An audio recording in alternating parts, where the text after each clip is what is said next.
In 2:38, we find a command given to Adam and his progeny. Get ye down all from here, and if, as is sure, there comes to you guidance from me, whosoever follows my guidance, on them shall be no fear, nor shall they grieve. Many scholars have interpreted this descent in different ways, and today we'll break down these views. First, let's look at the view of Al-Najjar, who interprets the verb descend in this context as more than a vertical drop. He connects it to a meaning of moving to a valley, land, or a lower place to live. This is echoed by other scholars like Al-Qurtubi, who suggests the descent refers to moving from a higher place to a lower one. Ibn Kathir, one of the most influential scholars, interprets it in two ways, one as a descent from the heavens to earth, and another as a descent from an earthly paradise to the wider world. He particularly supports the second interpretation, arguing that paradise, or Jannah, could not be in the heavens because Iblis, Satan, had already been banished from there. Interestingly, the Quran does not describe this descent as a punishment. In fact, according to scholars like Dr. Fathi Osman, Adam's journey to earth was part of a divine plan. As he points out, Adam was always meant to be God's vicegerent on earth.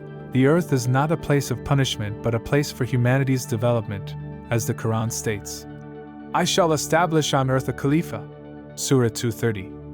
Allama Iqbal emphasizes that this is not a fall, but rather a move toward a higher purpose. The earth becomes a place where humanity can thrive, learn, and grow.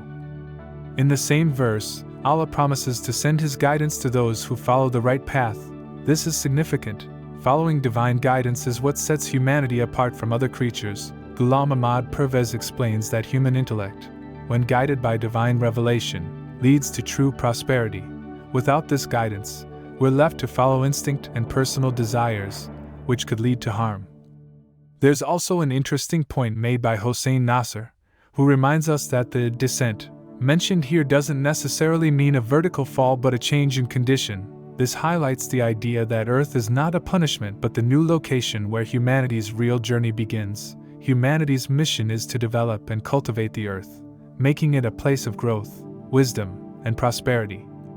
So, what does all this mean for us today?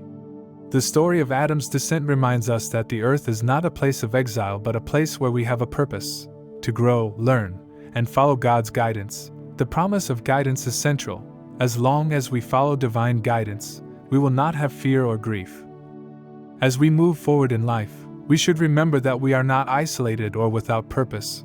Our true goal is to cultivate goodness on earth, nurturing both our worldly existence and our spiritual connection with the Creator.